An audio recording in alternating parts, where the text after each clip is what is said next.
Hi class, so this is chapter 7. Finally we reached chapter 7. So in chapter 7 there are a few things that you have to know.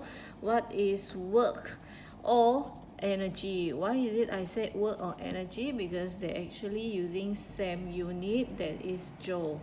Okay, so work is what is the formula for work? We actually learned it before. Work equal to force times displacement. Displacement means that distance, so the unit will be meter, but displacement we have to consider direction.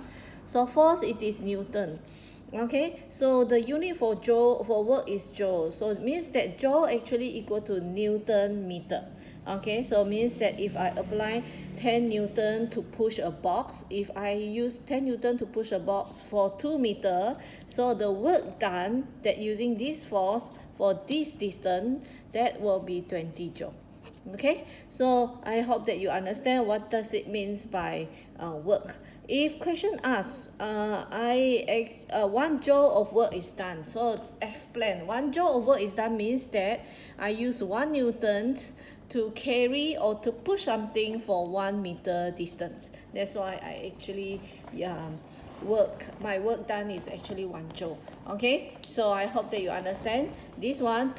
Another condition is that the force and the distance must be in same direction. So there are in certain condition that there is force applied but there is no work done. So one of the condition is that no distance, okay, or no displacement. Okay, when there is no displacement, means that you know that work equal to force times displacement, right? If this is 0, then no work done.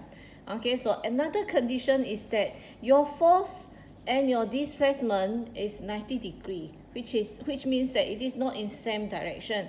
For example, I carry the things like this, and then there is a person here carry the box like this, and then you see that the weight actually moving downward, right? The weight of the box, let's say this is 2 kg, so the weight of the box will be 20 Newton, and then this guy actually moving 90 degree to the force applied. So when it is 90 degree to the force applied, so you know that this is the force, this is the displacement, so we actually have no work done. Okay, when it is 90 degree or when there is no displacement, it's considered as no work done. For example, there's a wall, okay, and then somebody here pushing the wall. Let's say Emma pushing the wall.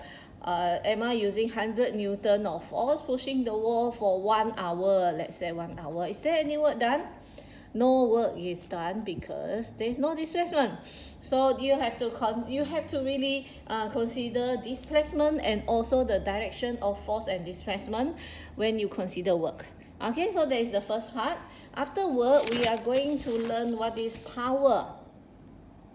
Okay, so what is power?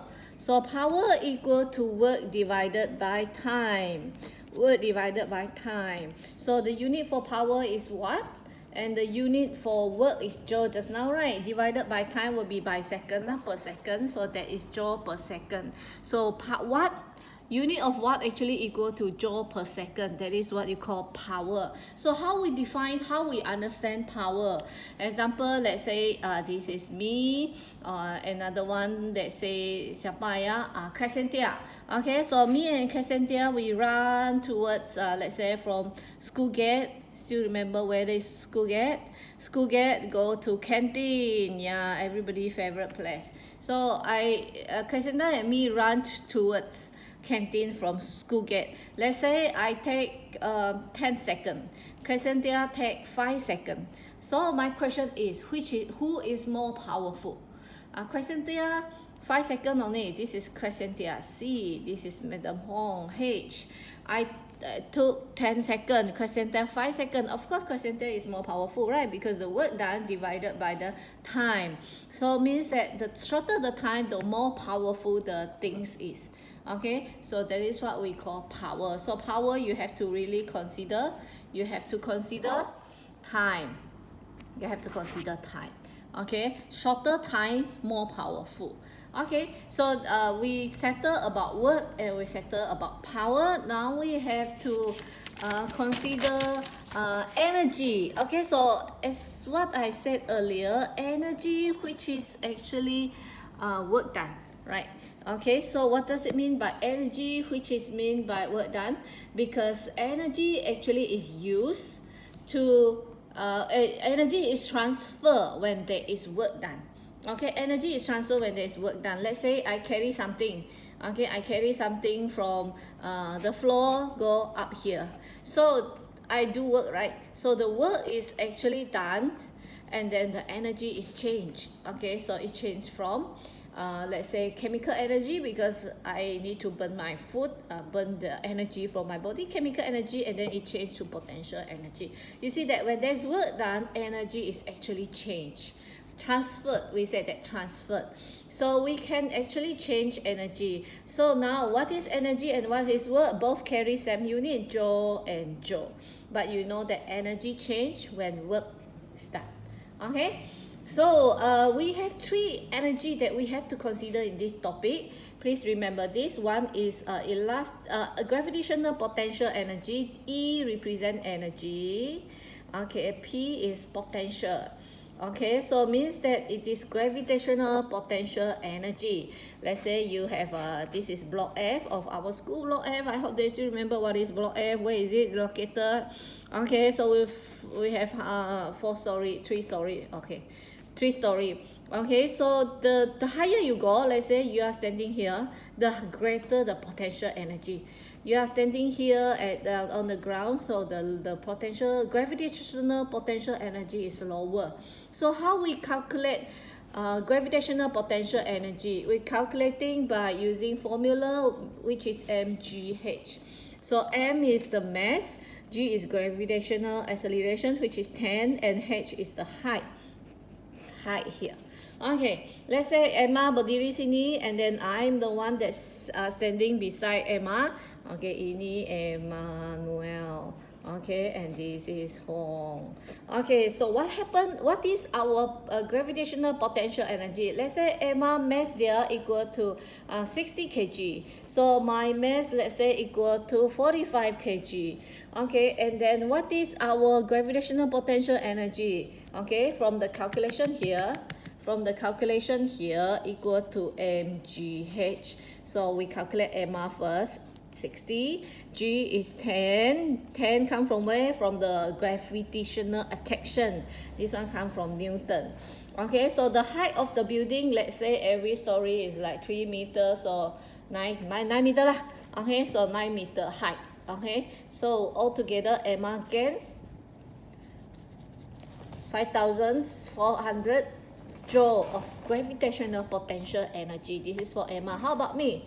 Okay, so my gravitational potential energy will be 45 times 10, the same, and 9. Okay. 49 joule, which is lesser than Emma, right? Because my mass. So you see that you have to remember the formula here. So when people mention about gravitational potential energy, then you have to tell me mgh. That is the formula that you have to remember. Another formula that we are going to know here is another potential energy, but that is elastical potential energy, which is stored in spring. Okay, so what is elastical potential energy in spring? Also potential energy E. This is spring, potential energy. So it is half Fx. This is in your syllabus. Okay, what does it mean? Let's say I have a spring like this. Okay, I attach it like that, and then I place something, let's say 10 kg here. Once you put something 10 kg here, of course it will be compressed, right? So what is the elastical potential energy that's stored by this thing? Okay, so let's say initially it is 10 centimeter, now it reduced to 5 centimeter, right? So what is the elastical potential energy that's stored here? We use this formula. You see this? We use this formula equal to half Fx. So F is what? F is 100. 10 kg is 100 Newton, right? So the distance that compressed dikurangkan is 5 centimeter, right? We cannot use centimeter, we have to use meter. So 5 centimeter equal to 0.05 meter. So that is the total energy of elastical potential energy that's stored by the spring here. Okay, so whenever I said elastical potential energy, you have to recall this formula, half Fx. Whenever I said gravitational potential energy, then you have to tell me mgh. Okay, so there's still one more energy that always changing between gravitational potential energy and elastic potential energy. That is what we call kinetic energy. So I will write it here, EK. Kinetic energy equal to half mv squared. Okay, so how to use half mv squared? Okay, so let's say there is a person that running with 10 meter per second. There is the speed, v equal to 10 meter per second. And then this fella, Emma again, 60 kg. Okay, so what is the kinetic energy that Emma actually generated or gain? It is equal to half mv squared. So half m is 60, v is 10, right? Square.